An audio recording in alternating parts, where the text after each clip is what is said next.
On this episode of the Personal Finance Podcast, 10 steps to creating the ultimate retirement plan.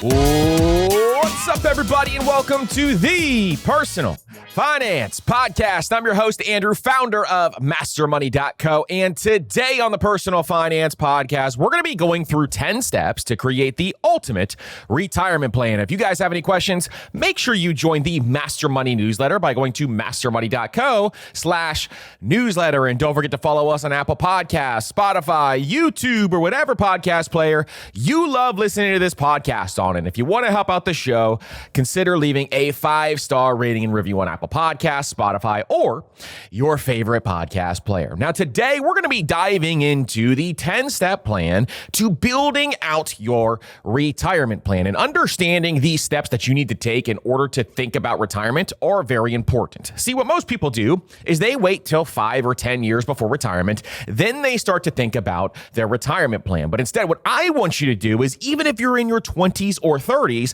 I want you to start thinking about this and planning for this right now. Most people wait too late, but as a wealth builder, I don't want you waiting too late. So my goal with this episode is to give you the exact steps that you need to take, or the things that you need to consider, so that you can develop your own retirement plan. And I want you to think through, well, am I the type of person who wants to retire really early? Or am I someone who is trying to retire closer to a traditional retirement age? Now, income is going to be a big factor there. Your career trajectory is going to be a big factor there, but also how diligent you are with your savings rate. So for those of you who don't know, your savings rate has some of the biggest impact on how long you have to work. If you're looking to retire in your 40s and you are in your 20s right now, then increasing your savings rate closer to the 40 to 50% range is going to be where you want to be.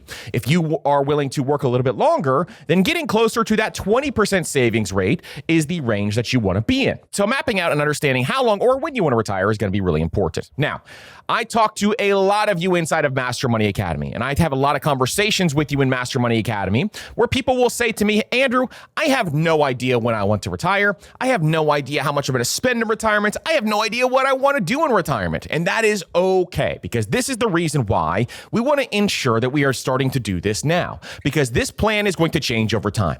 If you're younger, it's going to change over time. And as you get closer to your 40s, you get through your 40s and into your 50s, you're going to have a better picture of exactly what you're going to be doing in retirement. For my listeners in your 50s, you probably know exactly what you want to be doing in retirement.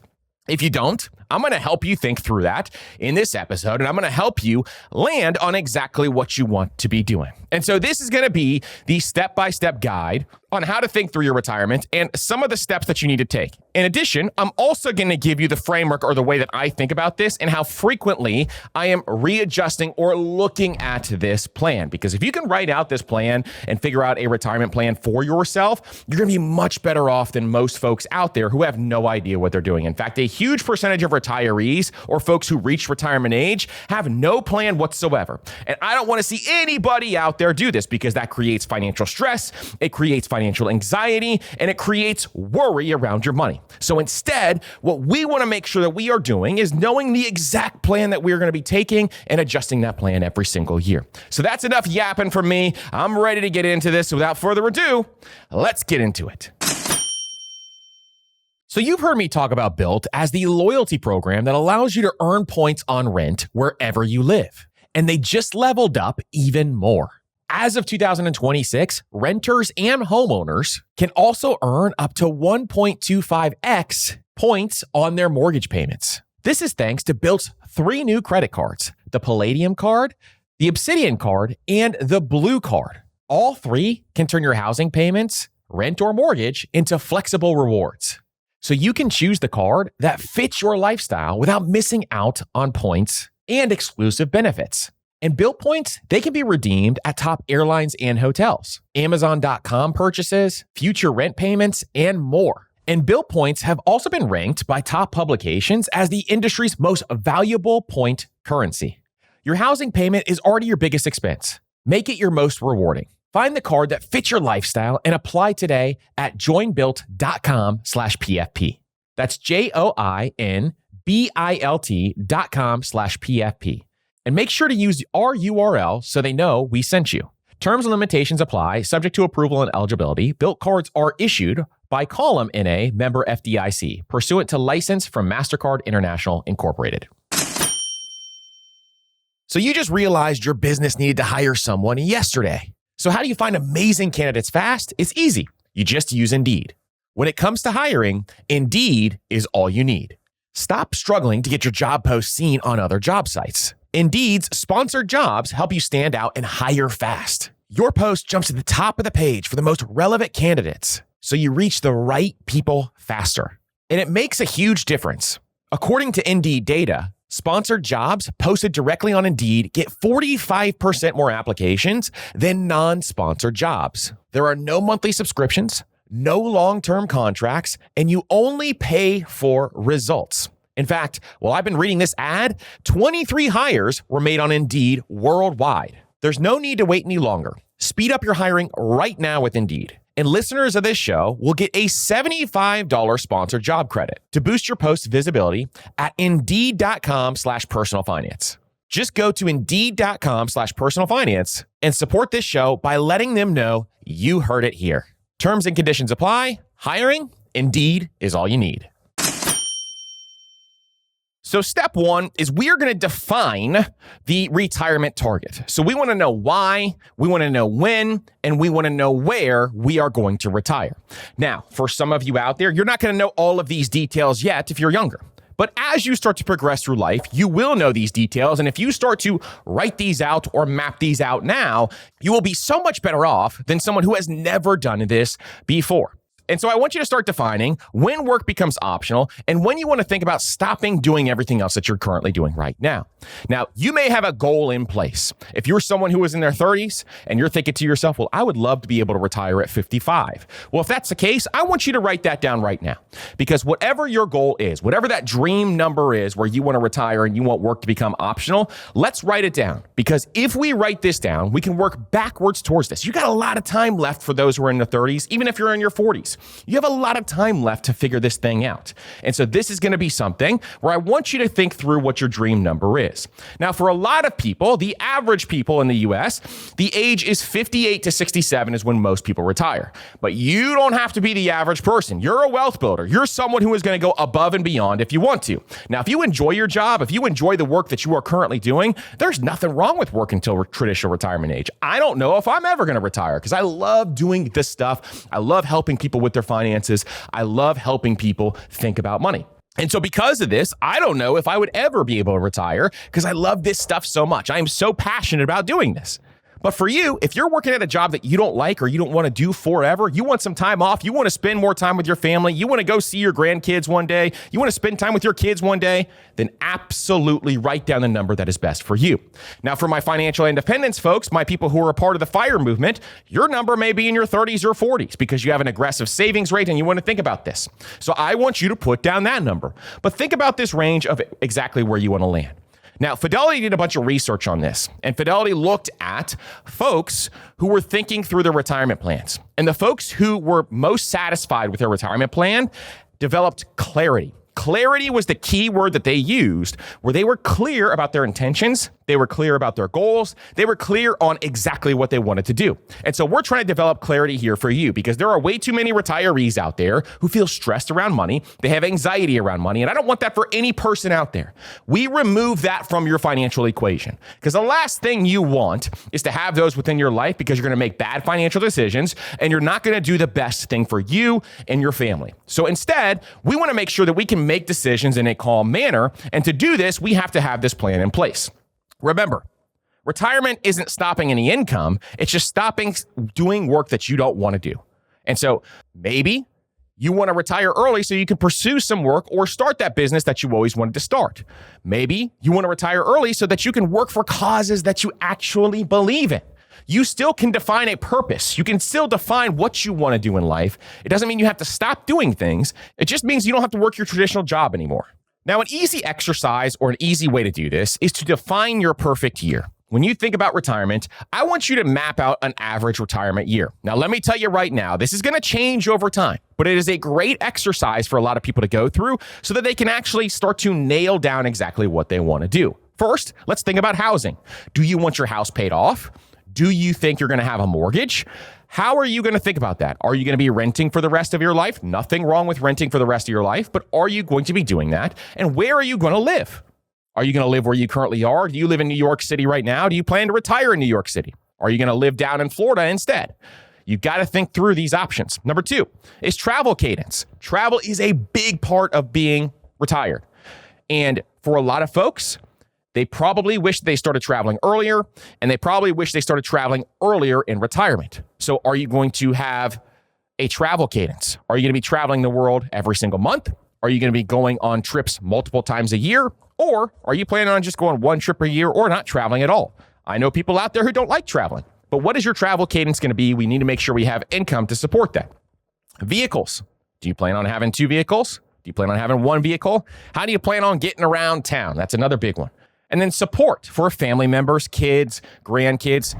Do you plan on supporting your kids through college if they're at college age when you retire? Or do you plan on helping support your kids when they first start off in life? It depends on what your plans are and what you want to be doing, but you need to make sure that you have that plan in place.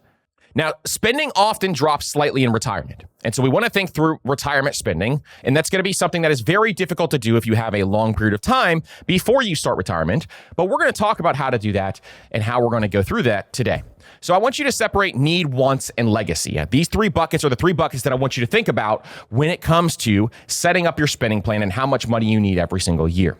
Needs are the things that you're going to need. So your housing, your food, your transportation, your healthcare, all of those pieces are needs. Then I want you to think through your wants. Maybe you want to travel. Maybe you want to play pickleball every day. Maybe you want to get that Pilates membership. Maybe you want to make sure that you're spending more on your business. Maybe you like to go on wine tours. It doesn't matter what you want to do, but make sure you have those wants and those categories in those wants. Maybe you never want to make a dinner again. You absolutely hate cooking and you've been tired of cooking for your entire life and you want to go out to eat every single day. That's what you want to do because you're a foodie and you love to go out to eat. I love those things for you. I love the idea of being able to do that. And so because you have all this extra free time, you also want to make sure that you budget for things that you want. Now, the third bucket is legacy. Do you want to leave a legacy to your family?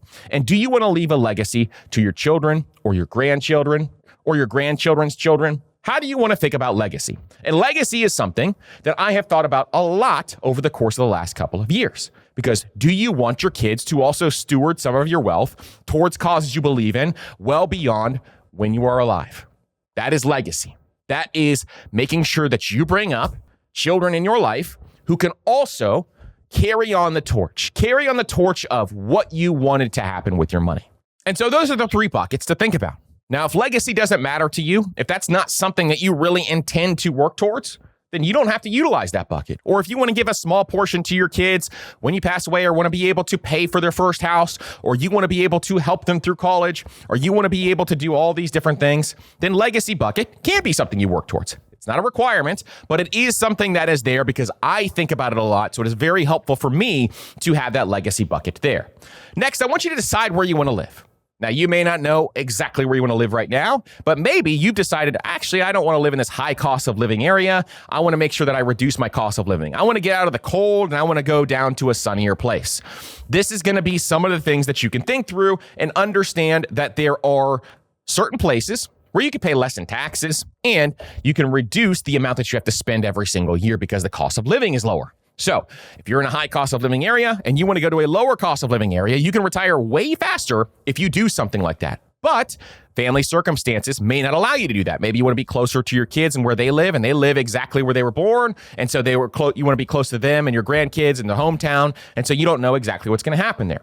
So these are just all things that I want you to think through because there's differences in state income tax. There's differences in property tax. There's differences in insurance costs and healthcare costs. All of those are very, very important. And your geography matters. Your geography matters to the ultimate plan, and where you are matters to the ultimate plan. Now, let me say this right now. I would never, ever move to a specific location for money. I would move to a specific location if I hated my job and the cost of living was much lower, and it would give me a better lifestyle. Do you see the difference there? Moving to a specific location because you want to save money on taxes, but you can actually afford to pay those taxes, that's one thing. But you're moving away from your family, you're moving away from your friends. That's a ridiculous thing to do, in my opinion. But moving to a different location because you can retire sooner and or because you like that lifestyle there, that is a great reason to move somewhere. So I'm going to give you an example of this because I think sometimes examples are going to help in these scenarios. And so we're going to give you an example of Mark and Sarah. So Mark and Sarah are ages 42 and 40 currently right now. They have 2 kids and they plan to help both of them with college. And so that's part of their legacy, part of their goal of what they want to do. Now they want to work until the age of 60. When it comes to Mark and Sarah, they're trying to map all of this stuff out, where they want to live, where they want to be, how they want to think about retirement. And so they are planning on living in a smaller home, so downgrading their home in the future. They want to travel twice per year, so 1 big trip per year and 1 small trip per year. They want to replace their cars every 8 to 10 years. This is the conversation that you need to have. They want to help their kids with weddings and their first homes, and they want to volunteer and do light consulting. And so to live this lifestyle, they've mapped it out in the 3 buckets. So in their needs bucket, they figured, okay, we need $60,000 per year to cover this. Now I'm going to talk about inflation. I'm going to talk about the rise in cost of living in a second. They figure they want $35,000 per year. And they figure their legacy, they want to put $15,000 per year into their legacy fund so that they could give to their kids and give to the charities that they believe in. So these are the 2 places they want to put this towards. And so the total amount that they need between all of that stuff is $110,000. Now, they originally planned to stay in a high tax state, but after running the numbers, guess what happened? They realized that if they retire in a lower tax state, they could cut their spending by 8%. They liked the lifestyle, and then so they thought through, okay, I would rather go to a lower tax state because the lifestyle is so much better. And so by just making this one decision, they reduced their number from $115,000 per year to $101,000 per year just by making that lifestyle decision. So that means that they would need $14,000 less per year. Now that in retirement, that's a big difference. That is a big difference in need because it's over $1,000 every single month. But at the same time, again, do not make that choice just for money. Money, we can always earn more money. We can always find more ways to get money. Instead, we want to make sure that we are making those decisions for a lifestyle. So that would be an example of someone planning this out. Now, can this stuff change? Absolutely. Will it change? Most likely. In fact, you thinking through this stuff at an early stage, like Mark and Sarah here, where they are 40 and 42, you thinking through this stuff at that life stage, that's going to be something where I highly, highly encourage you to understand that this could change over time. Maybe your parents get sick and you have to stay with them. Maybe your kids get married and you want to stay close to them. All of this stuff is going to derail some of these plans. Plans never go exactly as planned, do they? So we got to make sure that we are adjusting based on how we want to think about this. Let's get on to step 2. So that was step 1, is just mapping it out, dreaming this out, making sure we think through our dream lifestyle, thinking through our dream retirement, and thinking through our dream day. Okay? Now, here's what I want you to think through next. I want you to think through and calculate how much you need. So this is step 2, is calculating how much you need. I want you to build a retirement budget in today's dollars. And so the first thing we're going to do is we're going to figure out how much we spend every single month right now. I want you to go and I want you to look at your essentials. I want you to look at your discretionary spending, and I want you to look at your taxes, your health care beyond Medicare, all those different things. And I want you to figure out how much you're spending right now. Now, are you happy with the current lifestyle that you have? Maybe you want to increase your income. Maybe you want to decrease your income, but how much are you spending right now? And then let's think about, well, how much do I think I want to spend in retirement? If I was living this lifestyle right now, in today's dollars, how much would I spend in retirement? Perfect. Now, let's say you want to spend, for easy round numbers, $80,000 per year. Now, some of you are going to say, I want to spend 3 times that. And some of you are going to say, I only have to spend half of that. Are you crazy? So it doesn't matter what the number is. I'm just using an easy round number to think about this, okay? If it is $80,000 per year, well, are you going to spend that total amount? Like, is that what you're spending right now? Are you going to spend that total amount? Well, studies show, and this data has been seen over and over and over again, that people typically overestimate how much they're going to spend in retirement. In fact, most folks spend 75 to 80% of what they currently spend while they're in their working years. And so if you are someone who is going towards retirement age, this is the data and the statistics that come from a bunch of different areas, including the Bureau of Labor Statistics, that shows that the average person spends about 80% of what they spent during their working years. This is because of a number of different factors. But for me specifically, I always think back to this and I'm like, I feel like I would spend more than that. I feel like I would spend more than what I currently spend because I'm so busy right now not spending money. I'm working on my career. I'm working on building businesses that I feel like I would spend more later on down the line. But the data says differently. And so when we think about this, what I like to do is I like to take my number in that given year and I'm going to adjust it every single year. And so when you do this, let's say you spend that $80,000 per year. I like to adjust it every single year based on what happened the previous year.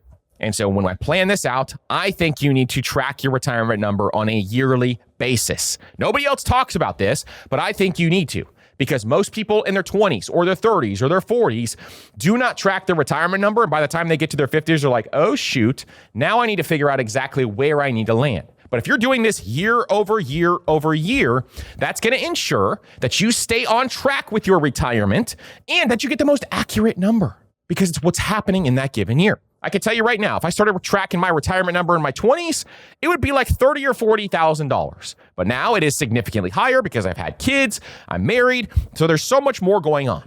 And so this is where I think you need to track it on a yearly basis and make adjustments based on that.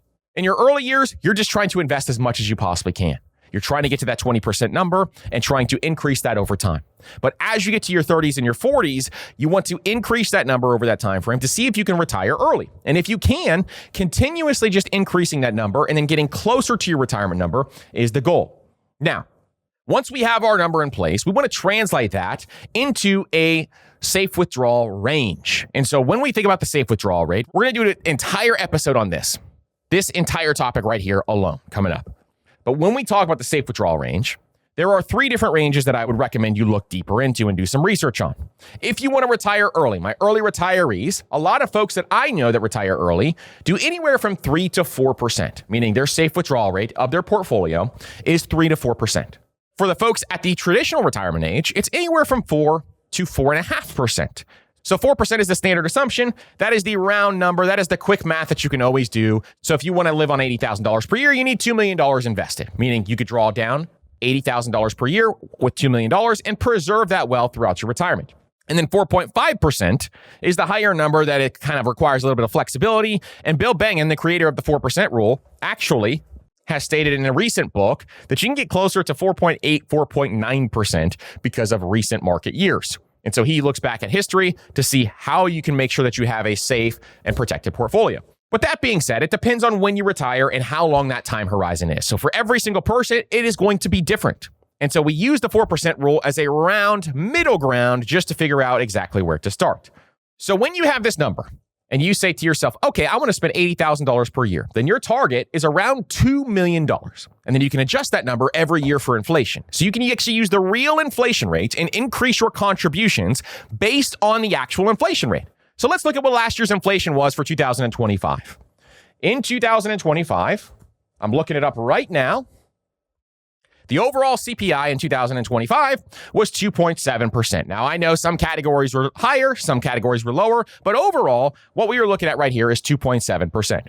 So if you invested $10,000 per year, increasing the contributions by 2.7% means that you would increase your contributions by $270 the next year. Now, doing this ensures that you have the same exact buying power as you did the previous year. And so I like to track the retirement number every year so that I can make inflation adjustments, so that I can increase how much I'm contributing. But also I look at this inflation adjustment and no matter what, the minimum amount that you should increase towards your retirement contributions is at the inflation rate. Now, if you're someone who maxes out your Roth IRA or your 401k, this happens naturally because they increase those contribution limits for you. And so when they increase those contribution limits, you're taking care of business already. You're getting this done because those contribution limits have gone up based on the inflation rate. But if you aren't doing that, if you're contributing to a taxable brokerage account or you're doing a lot of crypto or whatever else you like to do, then increasing the amount that you are putting towards this stuff is very important by the inflation rate. So I always make sure I do that every single year, no matter what. And so early on, I would recommend that you do that.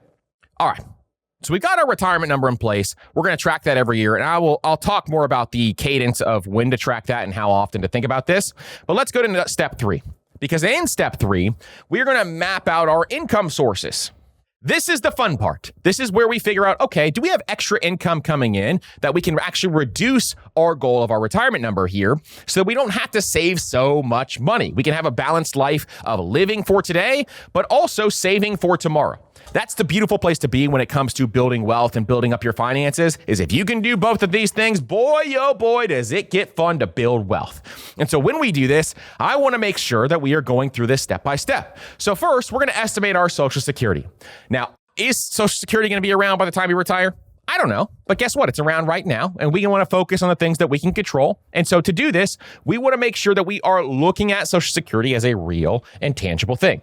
A lot of things will change with Social Security over the course of the next decade, for example. And so in 2035, I think we're going to know a lot more about Social Security and what is going to be happening. But I also think from a political standpoint, someone who gets rid of Social Security is going to be absolutely burned at the stake, politically speaking, if they actually did that. So It's opinion. I don't have a crystal ball. I don't know exactly what's going to be happening, but would Social Security go away? I don't think it would ever go away completely, at least not in the short term, unless they came up with some other option.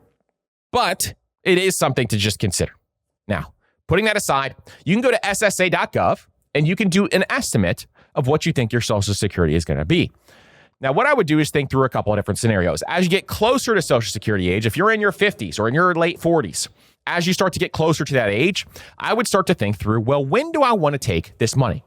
Every year you delay taking Social Security, you get a guaranteed 8% rate of return, meaning it increases 8% every single year. So if you don't need that money early on in your retirement, if you have built wealth and you are really diligent about building wealth, you can delay Social Security and you can take it later on. But if you are someone who really is on a fine line and you need that Social Security to help get you over the hump so you can actually retire earlier in your 60s, then maybe taking it earlier is the way to go. It all is based on your specific scenario. So there is no cut and dry, black and white answer when it comes to Social Security. You need to look at your specific scenario. Again, also, if your spouse earned a lot more than you did, then your Social Security considerations are going to be very different than someone who is married and them and their spouse made the same amount of money. So there's a bunch of different things to think through. And taking Social Security is longevity insurance, not just a check. Now, a lot of folks out there who do not have a retirement, they rely on Social Security completely. They rely on that as their sole source of income when it comes to retirement. And so we want to make sure that that's not our sole source of income. People who live in poverty in retirement only rely on Social Security. I don't want that for any of you out there. So we want to make sure that we are planning all of this stuff out that we're talking about right now so you don't live just on Social Security. It does not cover all of your costs of living.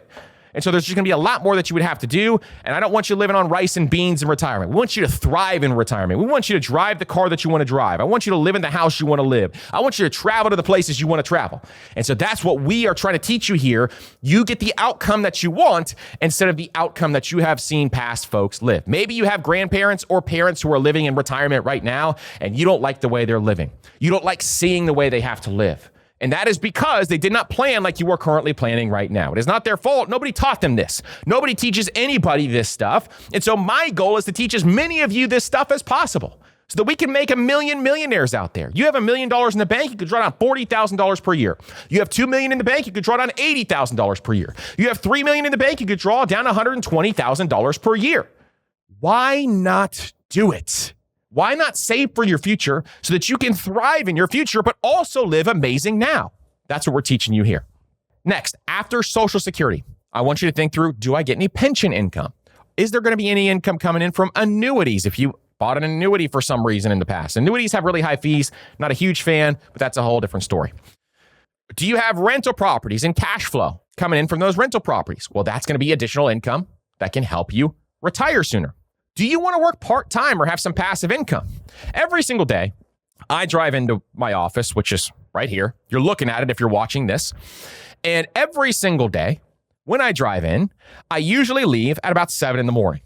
And as I'm driving in, I see crossing guards helping kids cross the street. And they all are doing that as a retirement job. It's a little bit of extra income to help them through retirement. Some of them look like they're well into their 90s. And it is a very cool thing because they're all happy, they're all smiling, they're interacting with each other, and they're having a good time. That's an example of a retirement job. I've walked into different gyms or studios where I have seen people doing retirement jobs of things like a yoga instructor, a pickleball instructor, or doing things they're passionate about. I've seen fishing charter captains where that is their retirement job. And so there's a lot of really cool stuff that you could do in retirement to earn extra income. If there's something you're passionate about and you want to stay active and you want to stay doing things, there are some really, really cool stuff I think that you could do. Also, one thing I would say is this: guaranteed income dramatically lowers the failure rate in retirement. Meaning, when you look at statistics, if you have guaranteed income, some form of guaranteed income, whether it's that rental property, whether it's some additional income that is out there, that guaranteed income dramatically reduces your risk of failing in retirement. And so finding ways to earn some income or finding ways to get some cash flow in retirement can be really, really beneficial, and thinking through options through that. And so now we need to define what the portfolio's job is. So the formula here is annual spending minus guaranteed income, meaning any income that's going to come in from annuities or rental properties or anything else, equals how much you need for your portfolio. And that's what's going to be left, the portfolio draw. That's what's going to be left there. And so let's say, for an example, that you want to retire early and you're like, man, I only think I can get to having $1 million in my portfolio. And that is just where I am right now. I don't make a lot of money. And so the gap, the difference between my income and expenses, is enough to get me to $1 million.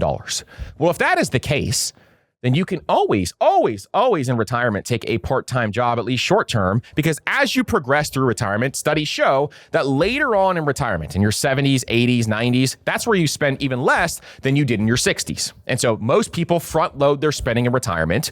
And so if you want to do it later on down the line, then you can think through this and say, okay, well, early in my retirement, maybe I'll earn some extra income. I'll take a part-time job that I enjoy more, but I'm not going to have to earn as much as I currently do right now, where I can have $1 million and I can make up the difference. If I want to spend $60,000 per year and I can draw down $40,000 per year, I just need to make up the additional $20,000. And so you can work a part-time job and do something like that. So there are a lot of different options, and I think people don't think through how flexible finance really is, how flexible your current finances are.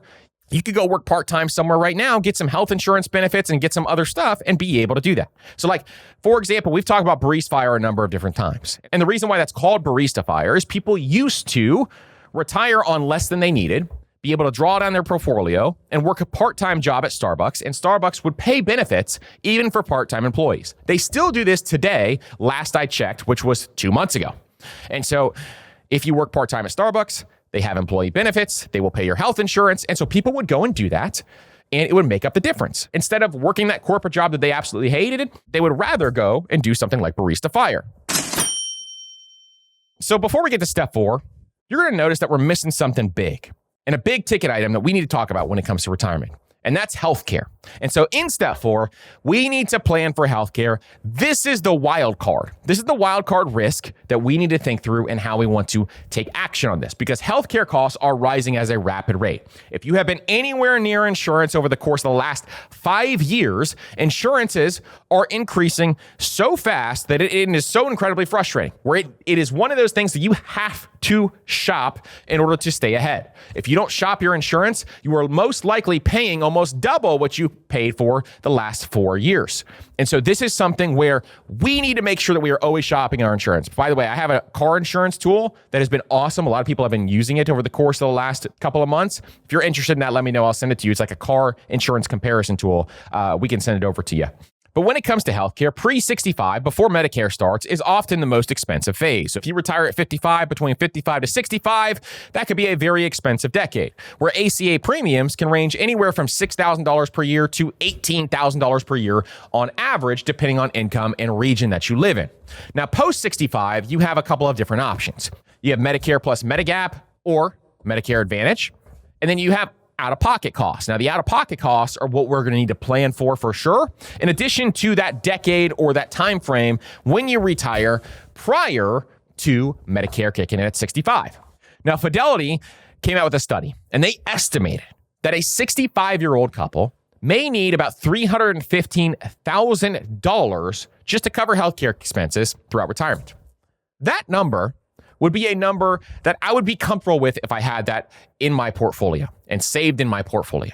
Where if I thought through, okay, if I can make sure that I have an additional $315,000. Now, that may sound crazy to you right now, but just remember, as we get closer and closer to the end of our retirement age, and we have $1 million in the bank, and you have been doing this over the course of the last couple of decades, that $1 million, if you got a 10% rate of return, is going to be growing at a very fast and rapid rate. And so we want to make sure that we are thinking through this logically.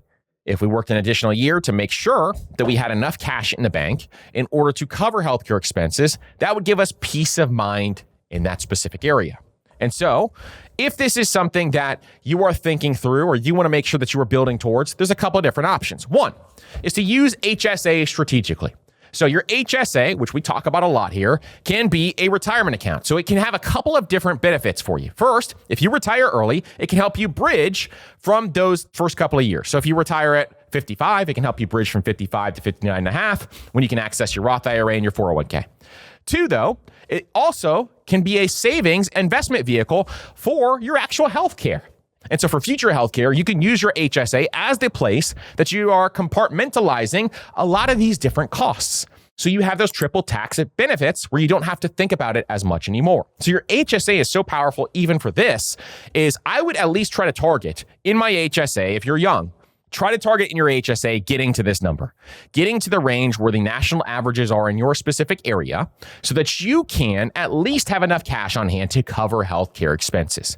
The last thing you want to do is have to make a difficult financial decision because of healthcare. And so your HSA is going to help you be able to do that. All right.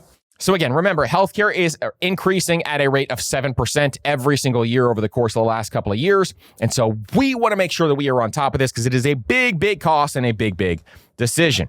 Now, step 5, this is the fun part because now we're going to start to work backwards. In step 5, I want you to design the accumulation plan, meaning that how are you actually going to get there? How are you actually going to save enough to hit your specific goal? So I want you to set your annual savings targets, and I want you to think through, okay, well, if I invest X amount of dollars over the course of the next 20 years, I'll be able to hit my savings goal. Now, you can use an investment calculator. Calculator.net has a great investment calculator. That's the one I use a lot on this show. It's completely free. You just log in, go calculator.net, investment calculator. You Google it, it'll pop up. I would say that is much more accurate than like throwing something into AI or ChatGPT. For some reason, ChatGPT gets compound interest calculations wrong a lot, I've noticed.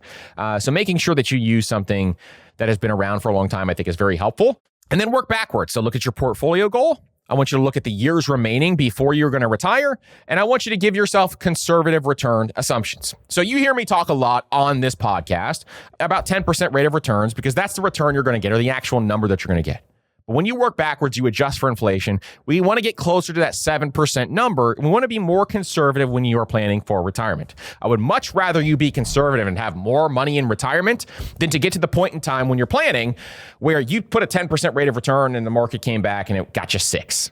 I don't want that to happen to you. So being conservative and getting closer, I do all my planning at 7%. You can do whatever feels right to you, but doing it at 10, I think is something where it is a little bit overly optimistic. We want to make sure that we are pessimistic when it comes to planning for retirement. Okay.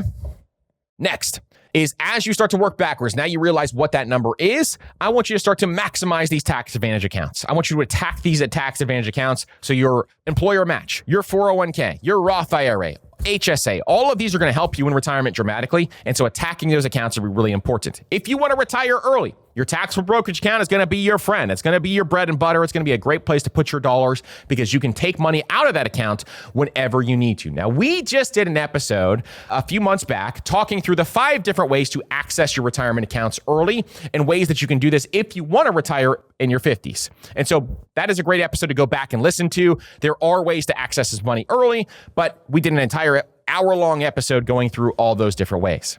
Now, once you start to select the accounts that you're going to be contributing to, and you're taking this money, you know how much money you need to be sending to these accounts every single month. I want you to automate those contributions, and I want you to pick a core portfolio. Now, you could think through, do I want to do a Warren Buffett portfolio? Do I want to be aggressive and do the Simple Path to Wealth portfolio? Speaking of the Simple Path to Wealth, JL Collins will be on the show next month. Really excited for that. Do we want to do a 70-30 portfolio? Do I want to do a 3-fund portfolio? Doing your research in those areas is very, very important, and we want to make sure that we are looking through this. But we want to automate everything. Automate every single paycheck. Just like your 401k gets automated into your 401k, I want you to think about doing that for every single place you invest, okay? So that is step 5, is to work backwards and start to execute your plan. We're going to get into step 6 right after this break. After the holiday chaos calmed down, I had a moment one morning, coffee in hand, kids still asleep, where I paused and thought, this is it. This is the life that we've been building. And then I felt something else too, the weight of protecting it. And that's where Policy Genius comes in. Policy Genius is the online marketplace that lets you compare quotes from top insurers, side by side, completely for free. Their licensed team doesn't work on commission and they don't push you into a policy. They help you figure out what's best for your needs and your family. And they make the whole process easier, answering questions, handling the paperwork, and guiding you step by step so you can stop worrying about it. So start your year with clarity and peace of mind, and plan the year knowing you've protected what you've built. And with Policy Genius, real users have gotten 20-year, $2 million policies for just $53 per month. So head to policygenius.com to compare life insurance quotes from top companies and see how much you can save. That's policygenius.com. I used to think that I needed a lot of money to invest, so I kept putting it off. But the truth is, you don't need a lot to get started. You just need a simple way to take the first step. That's why I love Acorns. Acorns is a financial wellness app that helps you give your money a chance to grow automatically. You sign up, and in just minutes, it starts investing your spare change, even if all you've got is spare change. And what I really like is the potential screen. It shows how much your money could grow over time with compounding, and it's really, really motivating. And Acorns is easy to use, helps you build better habits, and keeps everything in one place, investing, saving, and staying on track with your goals. So join over 14 million people who've already trusted Acorns to start their investing journey. Head to acorns.com/PFP or download the Acorns app to get started. Paid non-client endorsement. Compensation provides incentive to positively promote Acorns. Tier 2 compensation provided. Potential subject to various factors such as customer accounts, age, and investment settings. Does not include Acorns fees. Results do not predict or represent performance of any Acorns portfolio. Investing involves risk. Acorns Advisors, LLC, an SEC registered investment advisor. View important disclosures at acorns.com/PFP. Billion-dollar investors don't typically park their cash in high-yield savings accounts. Instead, they use one of the premier passive income strategies for institutional investors, which is private credit. Now, the same passive income strategy is available to investors of all sizes thanks to Fundrise Income Fund, which has more than $600 million invested in a 7.97 distribution rate. With traditional savings yields falling, it's no wonder private credit has grown to be a $1 trillion asset class in the last few years. So visit fundrise.com/PFP to invest in the Fundrise Income Fund in just minutes. The fund's total return in 2025 was 8%, and the average annual total return since inception is 7.8%. Past performance does not guarantee future results. Current distribution rate as of 12/31/2025. Carefully consider the investment material before investing, including objectives, risks, charges, and expenses. This and other information can be found at the Income Fund's prospectus at fundrise.com/income. This is a paid advertisement. All right, step 6. Is now what we're going to do is protect our wealth while we're building it. And so when it comes to building wealth, I want you to think through, well, how much cash do I want on hand? Because we're missing a component here when we think about our portfolio is cash. Cash is going to give you safety. Cash is going to help you through rough times. And cash is something that I think you need to build towards when it comes to retirement. Now, I like to have multiple years of cash for retirees. Now, that is not attainable for everyone. But when it comes to retirees, I like for you to have additional years of cash on hand. So first, let's talk about the emergency fund. Now, here at the Personal Finance Podcast, we believe that you need a minimum emergency fund of 6 months.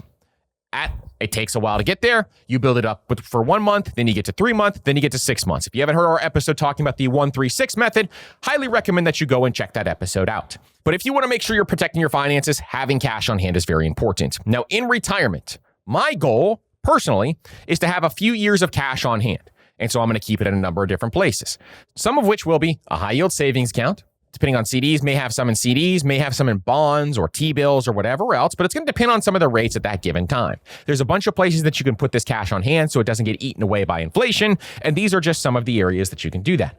2 is life insurance. Thinking about the life insurance that you currently have while you're building wealth, having term life insurance is by far one of the best things you can do. So Policy Genius is where I got my term life insurance. They have been a sponsor of this podcast for years now because that's where I got my life insurance. I just updated it again this year. And so with Policy Genius, you can get term life insurance. What is term life insurance? Well, it's very simple, actually. Term life insurance means that you buy a policy for a specific term. So let's say you're 30 years old right now and you want to buy a policy until you're age 60. By the time you turn age 60, you know you're going to have a multi-million dollar portfolio. And so you're not worried about the difference after that because your family will be taken care of. So during your wealth accumulation years, you buy this term life insurance during a specific term. 30 to 60. Once that term is up, then you don't need that life insurance anymore. It goes away. You don't have those payments anymore and you can move on. Now, here's the great part about term life insurance. It is the lowest cost way to get life insurance. You can get $1 million policy for like $35, depending on your age.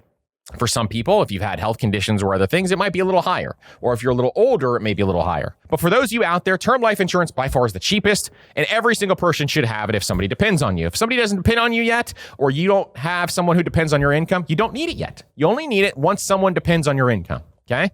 And then disability insurance is also another thing you can look into to protect your income because your income is your greatest asset.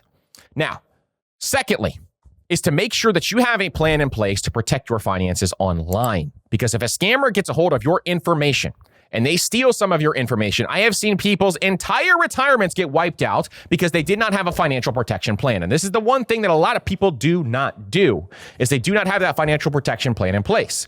And so making sure, we have multiple episodes going through how to make sure that you have that financial protection plan in place. If you don't have a financial protection plan in place, I highly recommend thinking through and putting that together, making sure, A, you're freezing your credit, making sure that you are doing these safe things with your passwords. You have a password manager and every single password is unique. But in addition, you're doing the right things like paying for things in the correct way so that you can't get scammed. In addition, you're also removing your personal information online from online data brokers. See, online data brokers can give out your personal information to anyone on the internet. And so you need to make sure you get that removed. And the way to do this is to use a service called Delete Me. Delete Me is going to help you get that personal information removed from those data brokers because there's no laws around how these data brokers actually have to manage your information.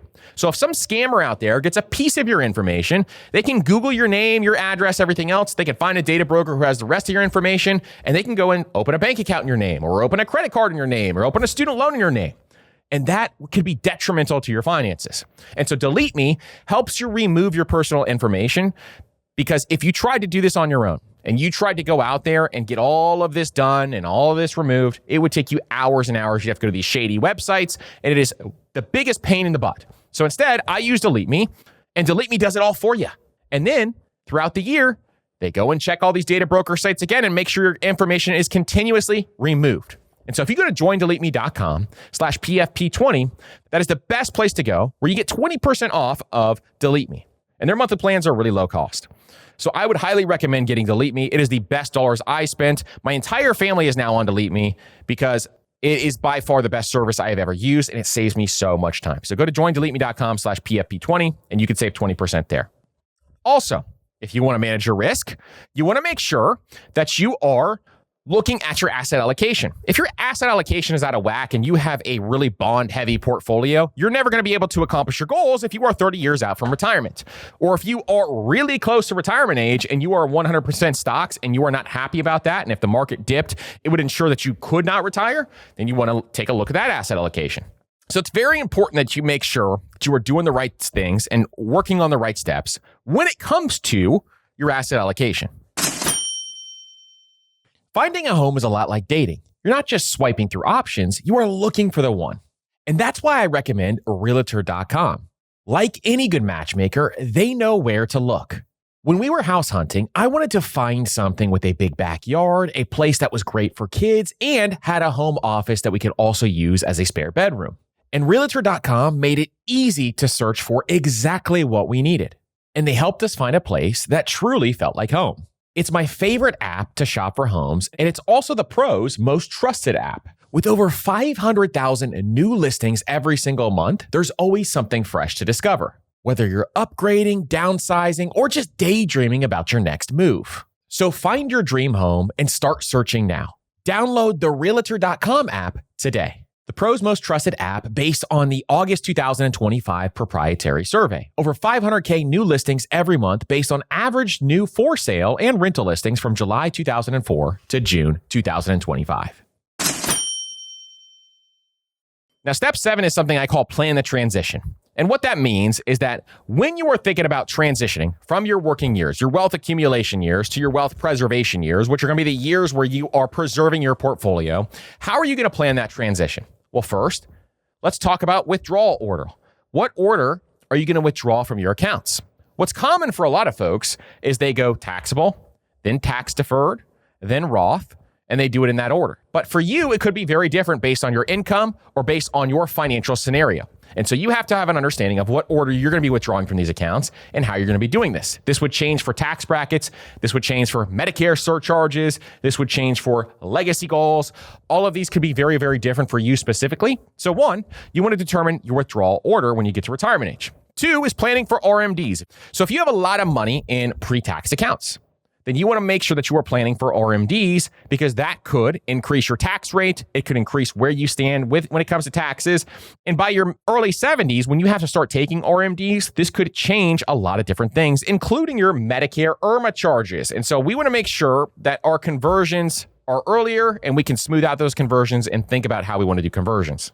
Also, just thinking about that cash bucket again. So if you are building up that emergency fund during your wealth accumulation years and you have decided, okay, I actually want to have a couple years of cash on hand, then as you get closer to retirement age, let's build up that cash bucket so it makes sense.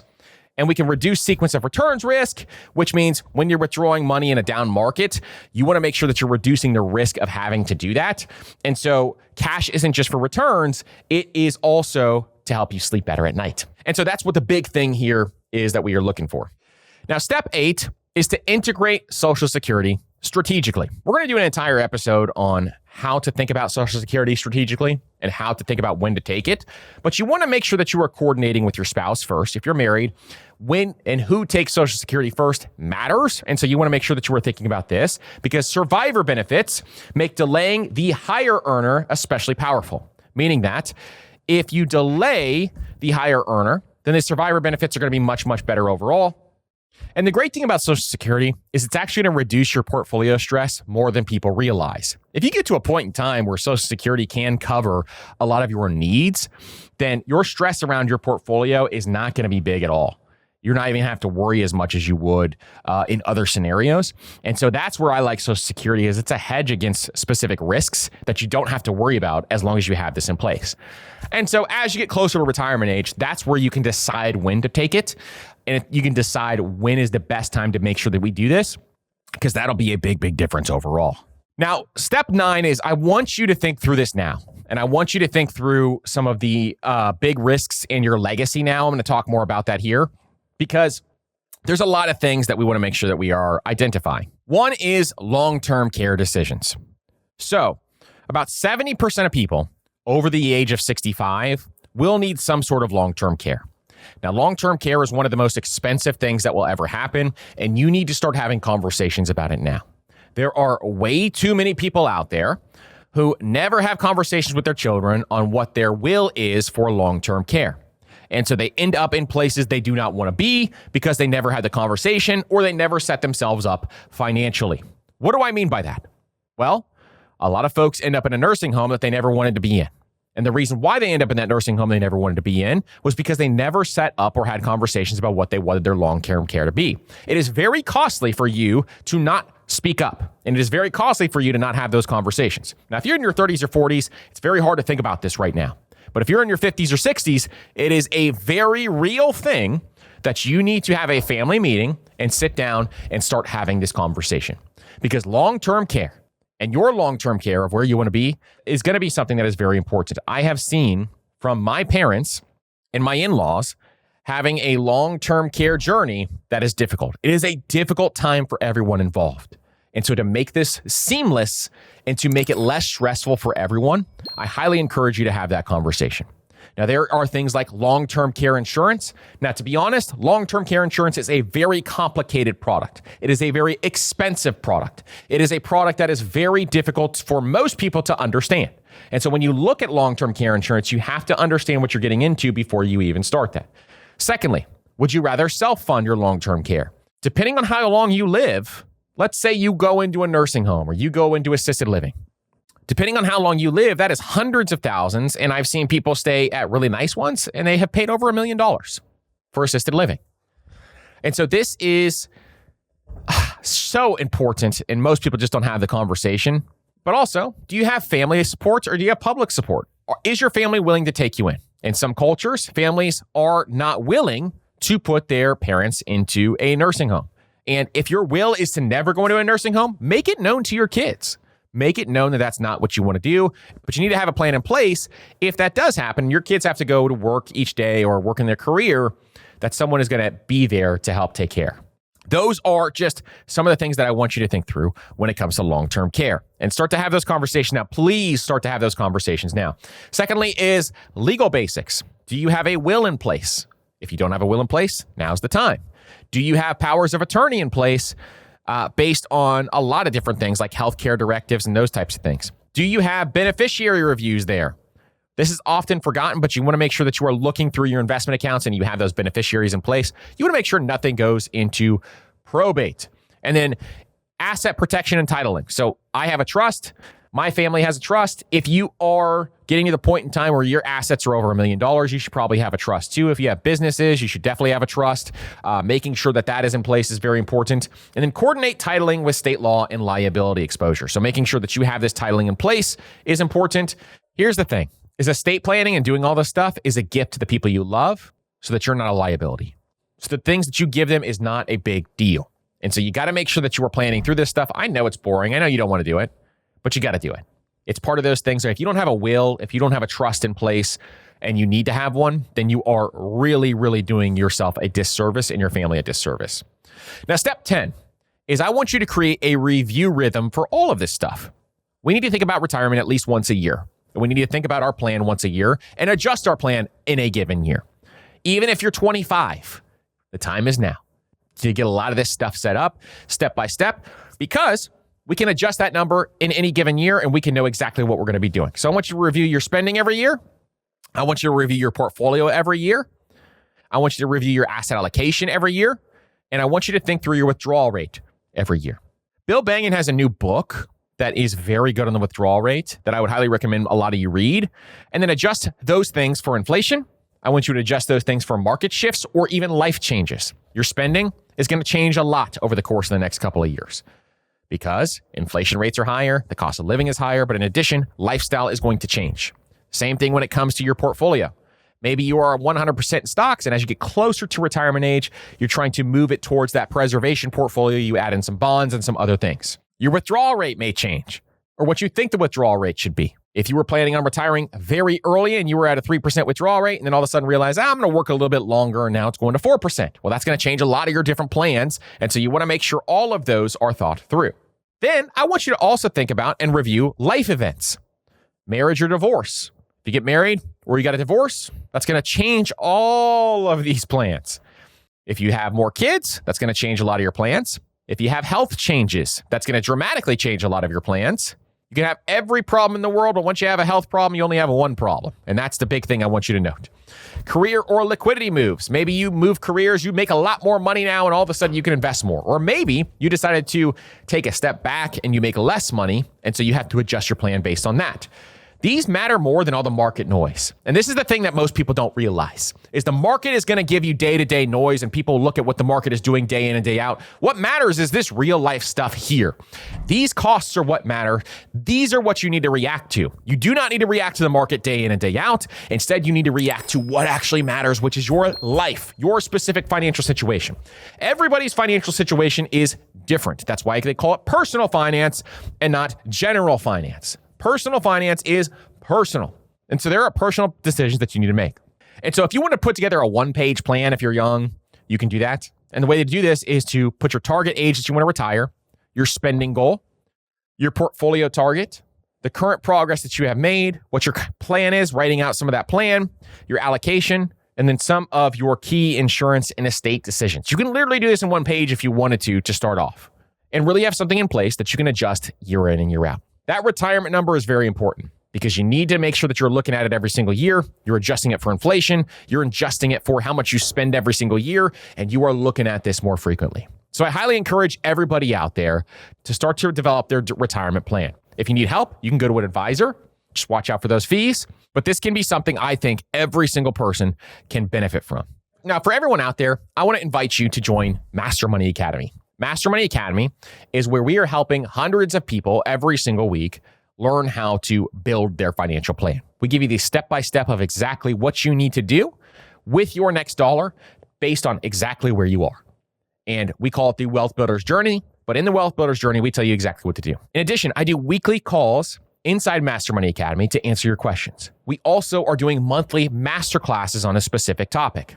So every month is different, talking through things like financial relationship planning, to taxes, to increasing your income, to investing, to real estate, setting goals, everything in between we talk about. We're doing masterclasses on a monthly basis. The value you get is way beyond what we're charging for this. And so I would highly recommend that you join Master Money Academy if you are serious about getting your finances together. I'm going to leave a link down below in the show notes for you to check it out.